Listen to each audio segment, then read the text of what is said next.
Hello, everyone. Welcome to week 4 of theories, where we'll be talking about theory of change and the process of integration. So, like I said last week, I touched a little bit on different approaches to integration. This is going to talk about like different principles of integration.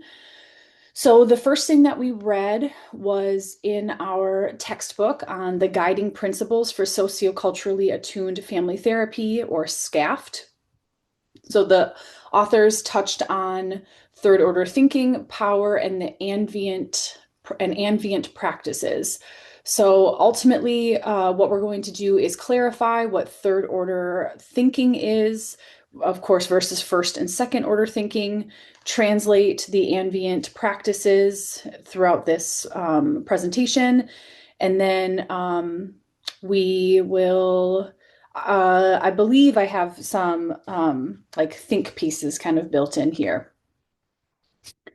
So again, something that has been touched on in previous lectures is that our lens is never neutral. So just thinking about so meta questions, anything that's meta is a thing of that thing. So a meta question is a questioning of the questions. So are you privileging certain behavior, emotion, attachment, structure, discourse, power?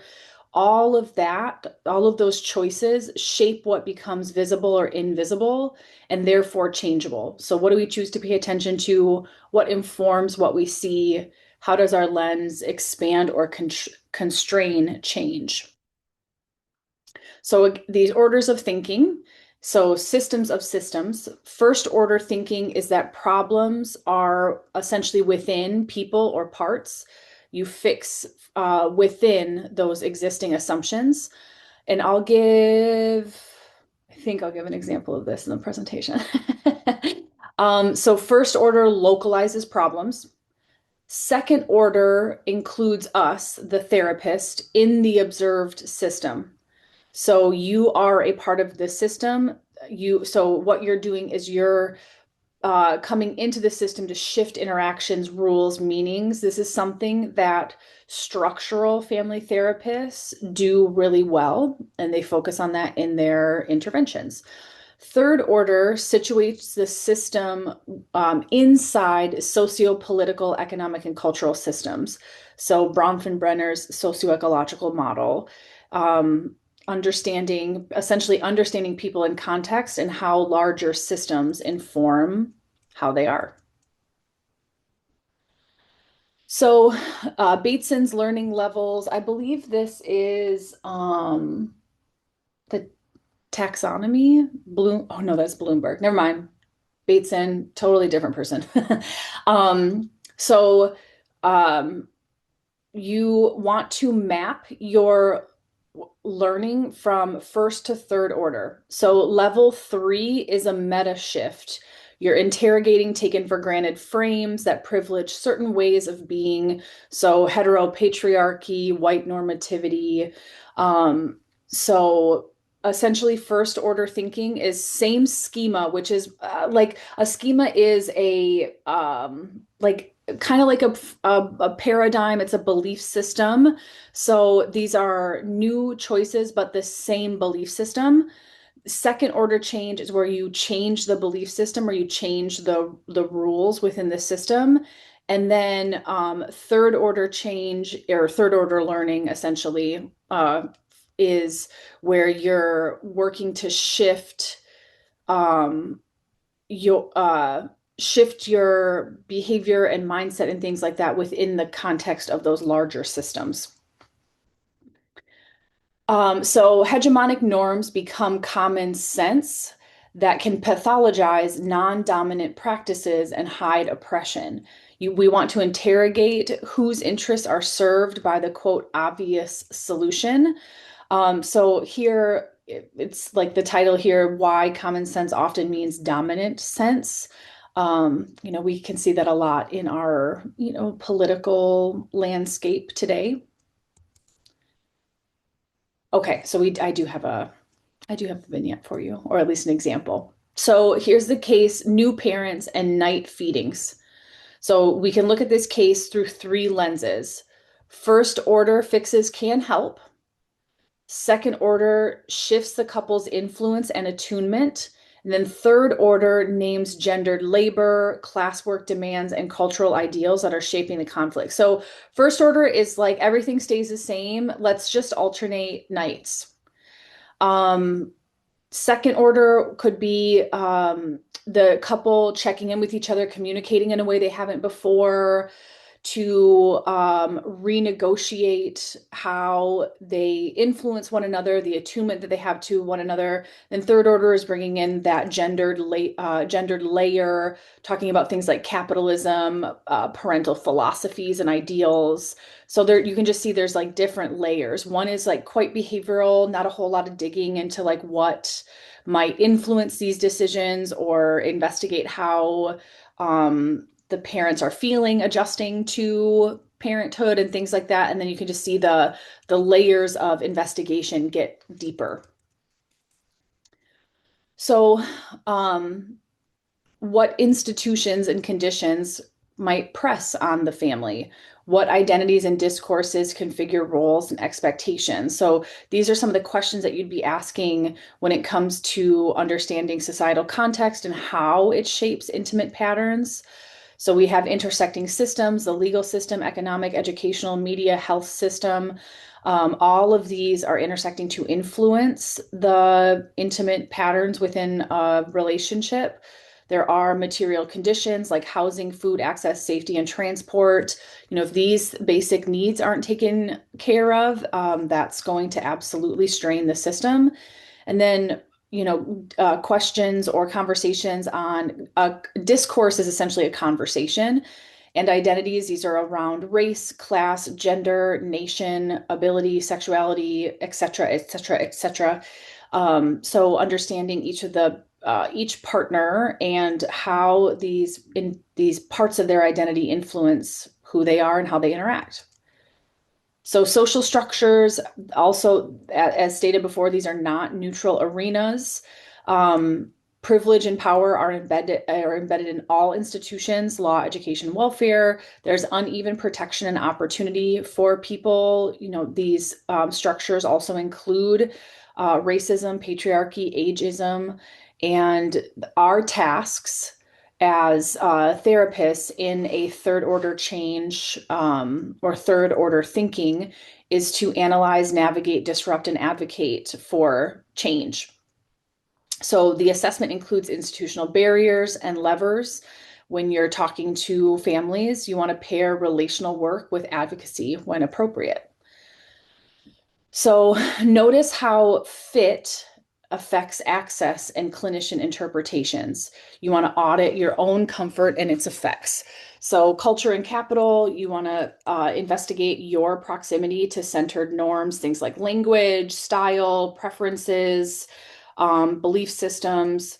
What is your social capital and what is the social capital of the client? This influences networks that are open to you or them, doors that are open or closed, opportunity doors in the form of opportunities.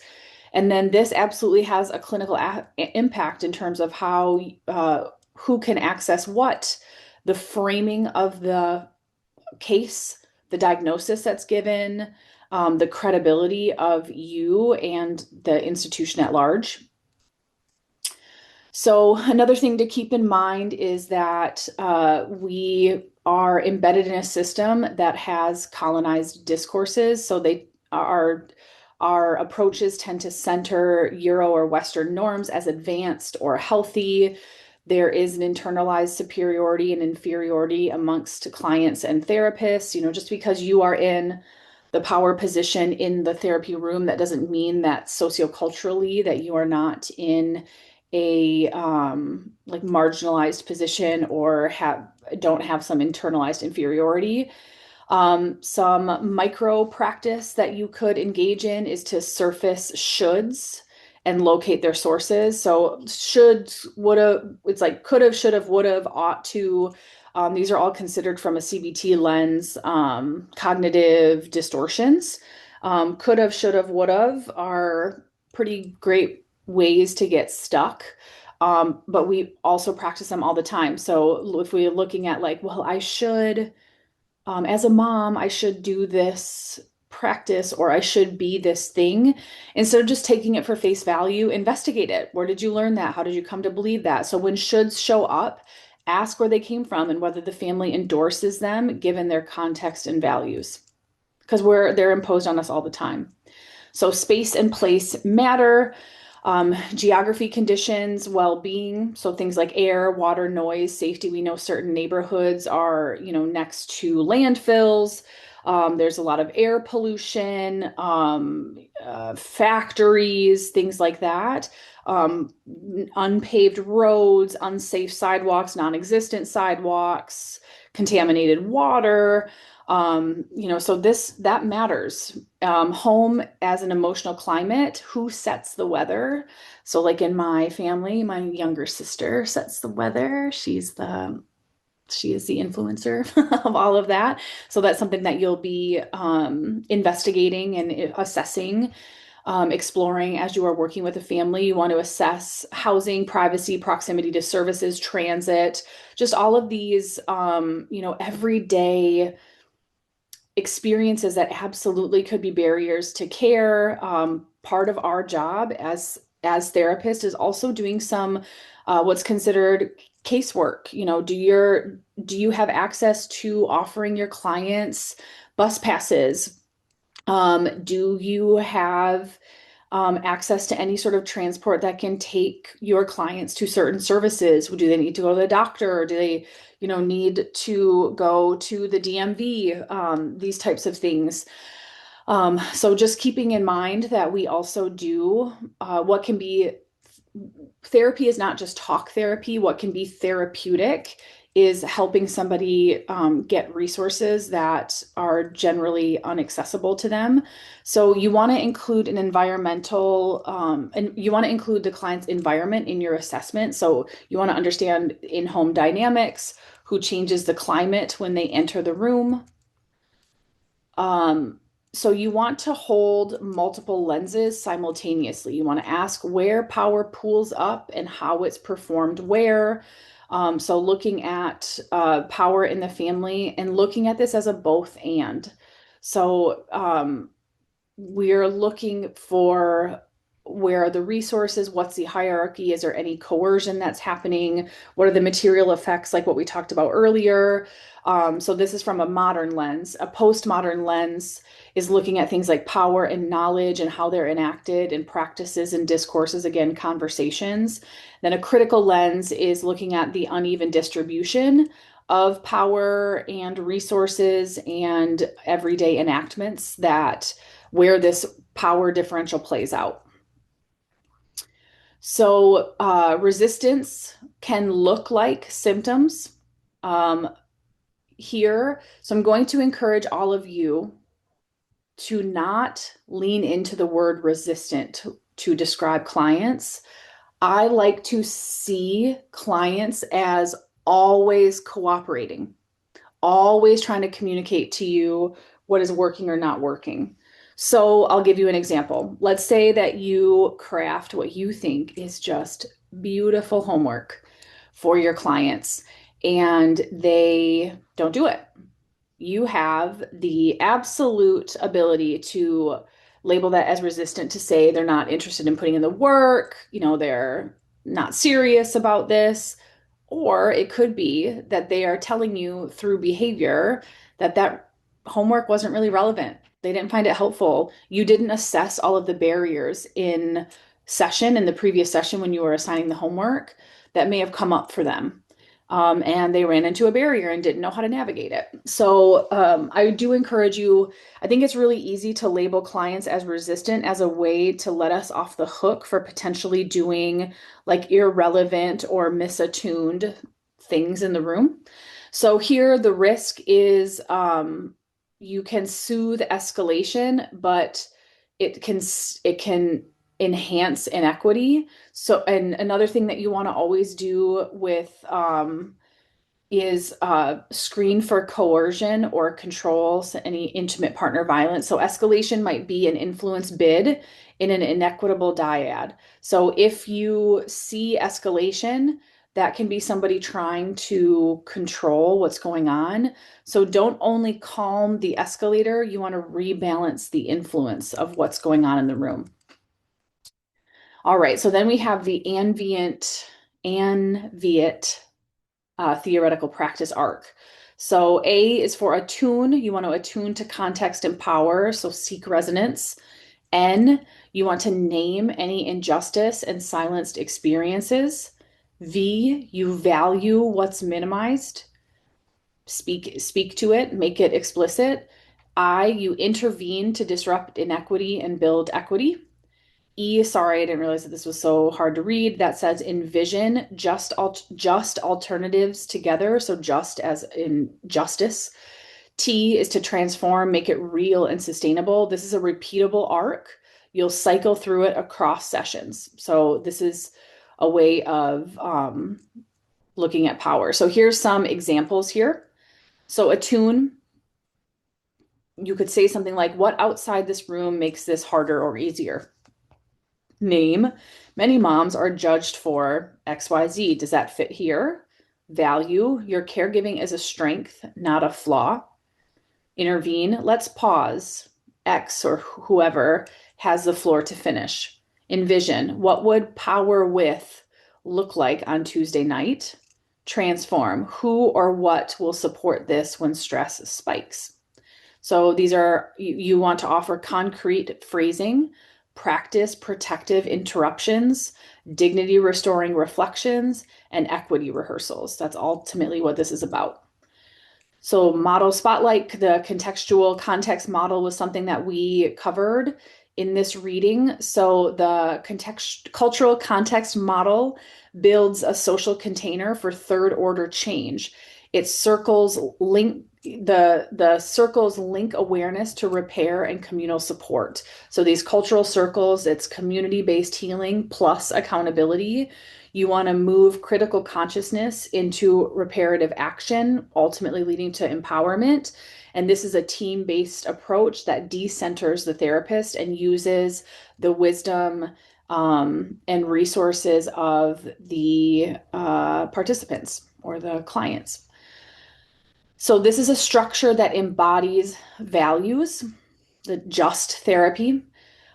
This is the therapy is the belief is that therapy is a sacred exchange connected to community transformation. So cultural equity in structure, caucuses, and shared leadership. The values are of this approach are belonging, sacredness, liberation, and this is therapy plus community projects plus policy links. So ultimately wanting to influence the exosystem of Bronfenbrenner's model to create more equity. So, okay, so here is something if you would like to engage with one, like a few of your colleagues. I'm trying to incorporate some like interactive or like application of pieces to my lectures. So ultimately what you would do here is in trios, you would want to map micro to macro influences for any sort of dyad that you choose. If you want to come up with a vignette, within this mapping, you can identify discourses, any material constraints, again, things like housing, food, finances, and any allies that the system may have. And then through the Anviet model, planning one move for next session. So ultimately, this can take about let's say like 15 minutes. So 8 minutes of mapping, 5 minutes of planning, and then 2 minutes to share. And you can make that Anviet approach more observable and sequenced if you would like. So just something, if you want to practice this, feel free to engage in this with a partner or a group of three. So with this approach, you always want to screen for safety and coercive control. You want to validate any pain and contextualize causes or contributors, usually is what we say in marriage and family therapy, because we believe in circular causality. So the both and, that two things can be simultaneously existing that feel like they might be in contrast with one another. Also, just a note here, validation does not equal agreement. You don't have to agree with the perspective, the emotion that you are seeing in order to validate it. And then the last here is be transparent about your sociocultural lens. So name your lens humbly, invite correction, and pair compassion with a structural analysis. So looking at the third order, we're looking at these macro and exo influences on the system that's in front of you, the individual couple or family. So some common pitfalls and ways to repair that is presenting problem first, context later. Find the context and start with attunement. So that means focus on the therapeutic alliance first, understand the context. So then the presenting problem can make more sense to not only you, but also the other people in the room. So there is neutrality in inequity. It's apathetic. So take a stand for equity. Stand in that all 10 with all 10 of your toes. So over psychologizing can include material and structural moves. You want to uh, instead of over psychologizing, which can just essentially mean like putting too much focus on the person and potentially pathologizing that individual. You want to include the material and structural pieces of their story, so that you're not looking at the person as inherently flawed or at fault. So remember, it's like structures and accountability. So if you focus just on the individual or just on the micro system, you're missing a lot of important context that helps that person make a lot more sense, and the decisions that they make a lot more sense. So you want to open with context to avoid invisible reproduction of inequity, and you want to pair relational shifts with structural support. Okay, so the next thing that we read was therapist confidence, alliance, and retention. So this is essentially about therapist confidence in their theory of change, how sure and consistent we are in using our model, the links to alliance, and whether couples finish therapy. So, as we are going through this lecture, think about your own model or any models that you're leaning toward. How confident are you under pressure? Like the first session, during a rupture, during a crisis, how confident are you in your model? So the core question here is, does therapist confidence, which is clarity plus consistency in a theory of change, show up in the alliance and in whether couples complete therapy? So a little spoiler here, alliance, no. Endings, yes. They'll think of confidence as a predictable, purposeful practice clients can follow. So there are two practical questions here. Do more confident therapists get better alliances? And do they get fewer dropouts and more agreed endings? So the authors expected yes to both of these questions, and results were mixed. No for alliance, yes for endings. So confidence does not necessarily equal swagger. It's being clear about how change happens in your model and delivering in a way clients can anticipate. So the alliance was measured by, it's very standard, the Working Alliance inventory, the WAI. Termination was agreed completion versus dropouts. That's how they measured it. And then they controlled for baseline satisfaction and explored therapist sex effects.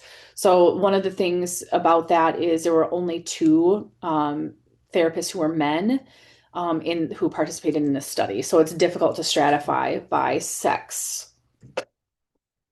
So it was a training clinic context. So there were 118 clinics couples in a university clinic training center.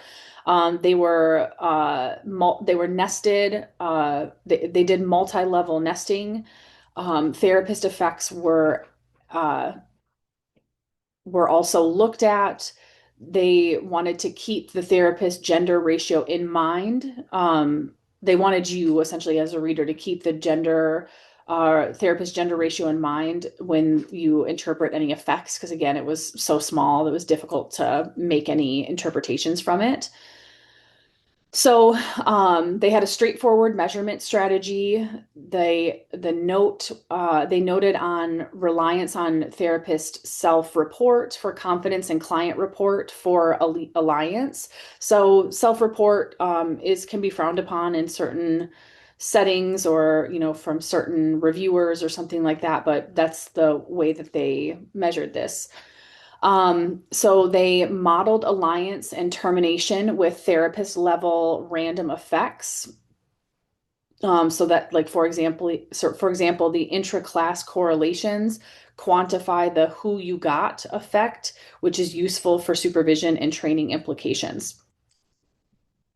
So confidence did not directly bump alliance. Therapist who's a man, that effect appeared, but is very fragile because there were only two therapists that identified as men, and about 11% of alliance variance at the therapist level. There was about 11% alliance variance at the therapist level. So the alliance is co-constructed and varies by practitioner beyond confidence alone.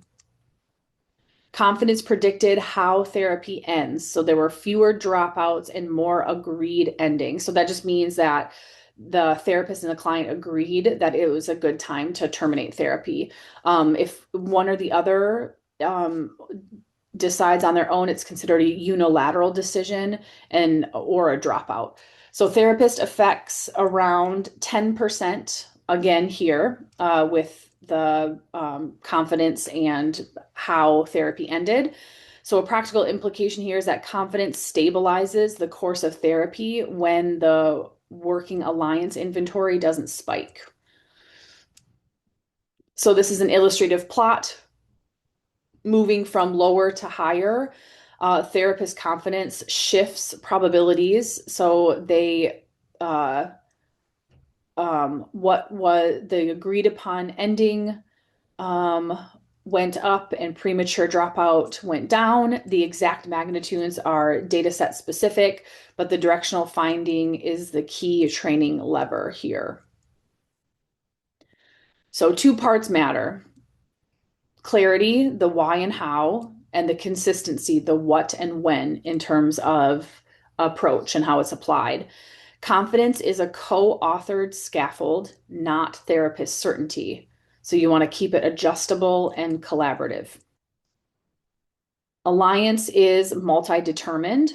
Confidence alone doesn't raise the working alliance inventory scores, but it can reduce process noise that triggers dropout. So if there's unclear goals, inconsistent methods, and drifting sessions.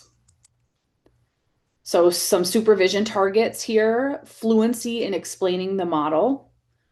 You want to, like for y'all, you would want your supervisor to challenge that. Have you be able to fully explain the model that you're using.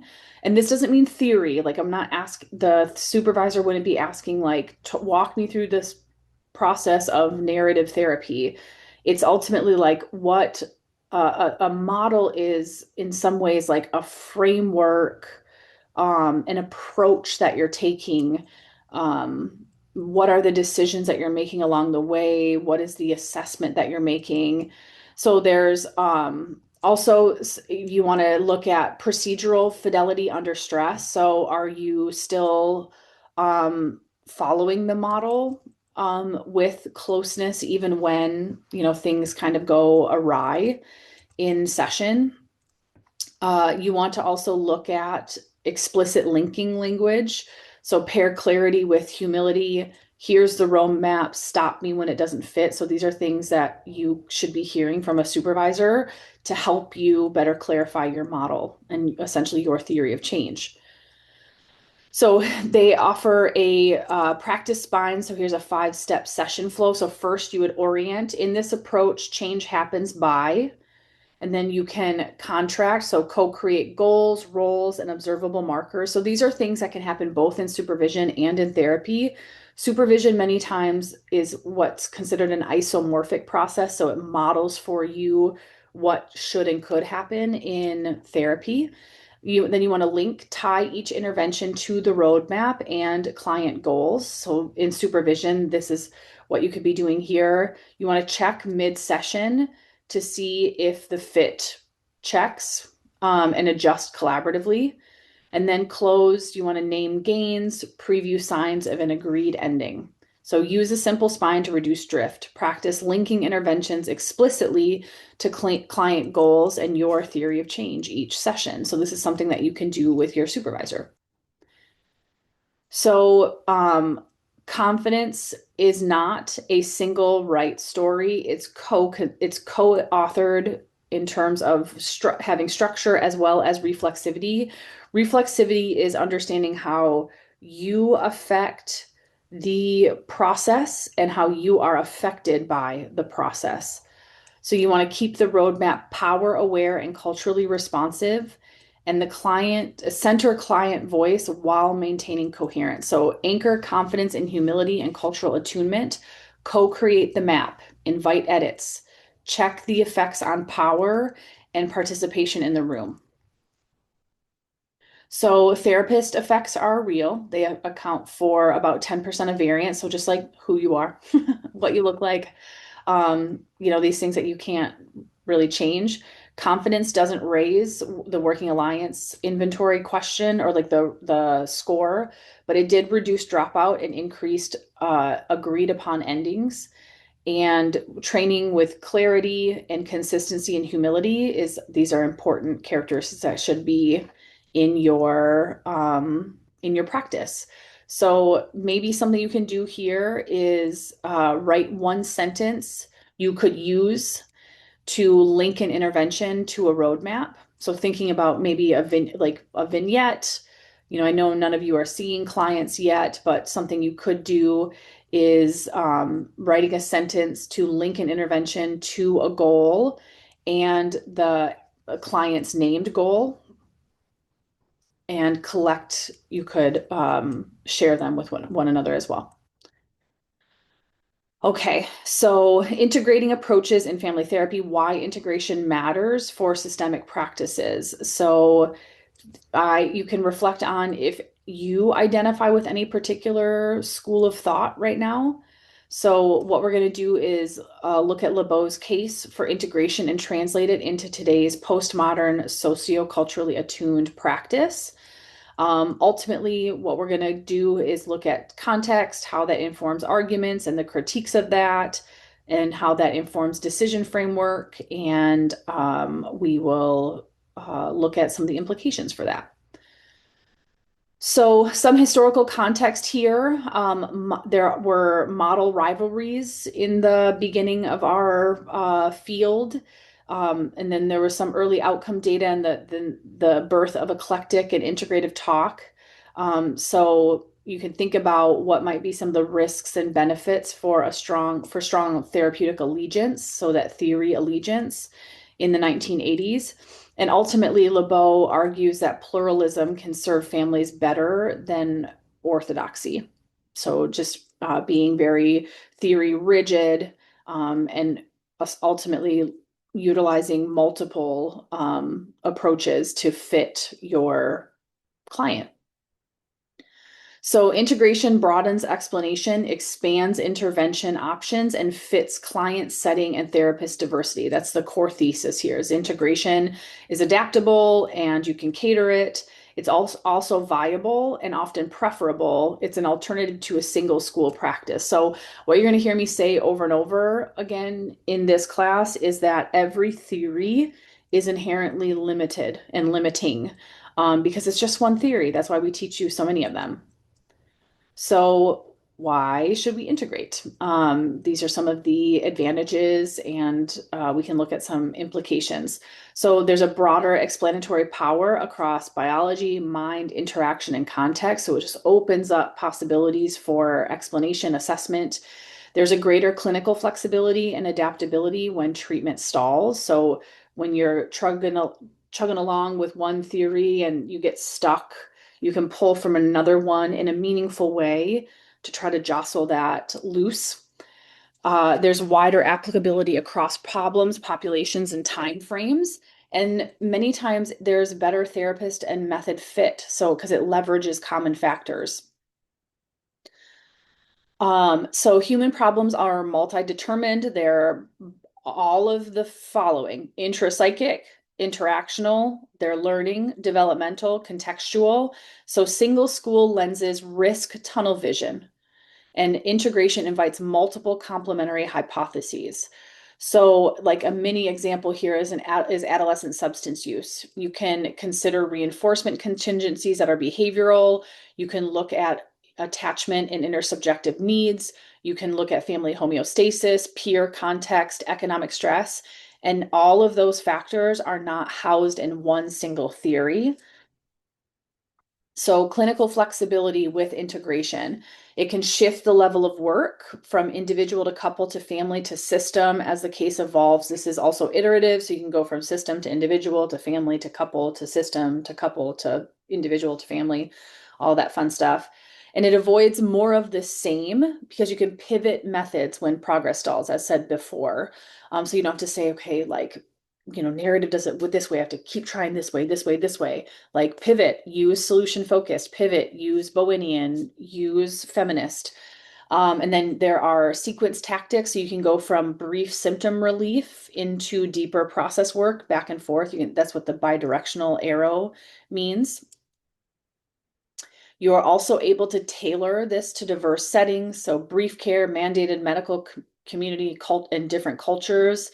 When you use an integrated approach, you can cater it to the setting, the population, the presenting issue, all of that stuff. So you can match methods to your strengths and values to optimize alliance and credibility. So you're going to find that you lean into certain theories because they fit your worldview, your values, your belief in how change works. And then it can harness common factors, things like empathy, expectancy, structure, and collaboration. And that's how integration can be beneficial. Integration also allows you to combine strengths across models. So here's some examples of some of the strengths of various models. So from a behavioral or CBT model, there's skills, rehearsal, measurement. That's what that brings to the table. Structural, strategic approaches bring mapping, boundaries, sequences, enactments. Experiential and EFT, they bring the emotional process, attachment needs, corrective moments. Psychodynamics and transgenerational talk about patterns, meaning, loyalties, and psychoeducational and more like medical model type approaches bring about illness narratives. You can talk about relapse prevention, case management.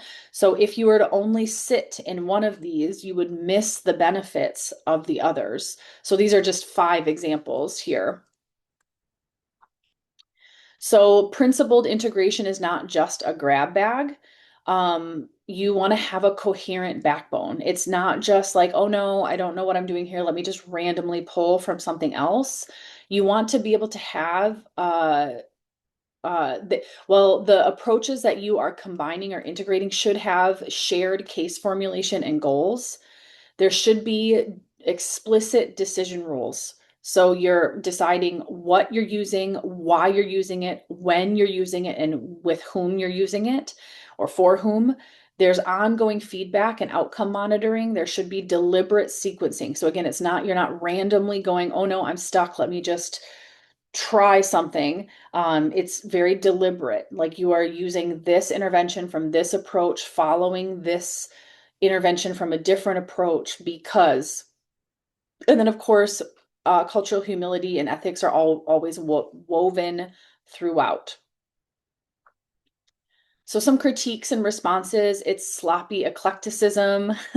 I shared with y'all my feelings on eclecticism. Integration uses a clear framework and a decision trail. So again, you could track all of the decisions that you make throughout a session or throughout a case. And that's integration. It lacks rigor or consistency. These are generally from model purists. So many pure models already blend. So you can document your rationales and any limits that you have. Um, so here you can name your primary anchors. So let's say you like really lean into EFT, you really like structural, and then you can have some adjuncts. So you have anchors and adjuncts. So adjuncts could be some maybe behavioral homework. So that's already integrative if particularly if you can explain why you're using what you're using. So some critiques with responses, it's utopian, too much at once. Ultimately, what you can do is prioritize the smallest effective change and do some stage work. It's too complex to master. You want to build a personal toolkit, utilize deliberate practice and supervision. So over time, you're going to become more confident in utilizing and employing multiple approaches. It stifles school innovation. Integration coexists with model development, so it invites a cross-pollination. So just looking at some of the critiques and maybe some of the reality behind the critiques. So a simple integrative flow is one to do a shared case formulation. So multiple lenses, how would various theories and theorists look at this? You want to have a goal negotiation and cultural attunement. Then you will select a primary anchor with adjunct tactics, like with rationale. So for example, for me, I would say like my anchor is really in feminist, but I use a lot of behavioral homework or like emotionally focused therapy homework or informed homework because EFT doesn't really necessarily have a bunch of homework built into it, but I take inspiration from EFT and create homeworks with that. You want to define markers of change and measurements, and then you want to iterate. You want to review the data, pivot if you're stalled. So that would be an integrative flow. So with postmodern resonance, pluralism and multiple stories and problem solutions, that these are all like keys to a postmodern approach. Having reflexivity, so understanding your position, having cultural humility, doing a power analysis, not only of the system in front of you, but also in that second order change or that second order system that you are a part of. You want to go with usefulness over allegiance. So just like you don't want to stick with an approach just because you feel allegiance to it. So a question you could ask yourself is what expands possibilities for this family now? And then use any approach or any piece of an approach that you think would be helpful for that. So integration can explicitly include sociocultural attunement and third order change goals. You want to connect to social construction, discourse, and power from a postmodern stance. And then our last slide here, some pitfalls and ethics. You want make sure that you're not drifting without rationale. You don't want to do undocumented mixing. So again, you don't want to just like panic in the moment.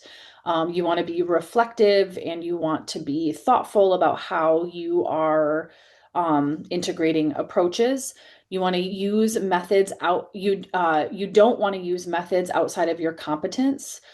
So for example, if you have a trauma client or a client who has experienced trauma and like you've done some EMDR in your own personal therapy and you're like, oh, I like have the general gist of like the tapping or something like that. Don't do that. That takes special training to do. So don't use methods outside of your competence. Make sure you're seeking training and supervision. Another pitfall is ignoring cultural power and imposing those dominant norms. So if you are not actively investigating, again, common sense or those dominant narratives, you will likely inadvertently reinforce them. And then if you are over engineering treatment, you're just trying to like do too much. You want to do the smallest effective thing first.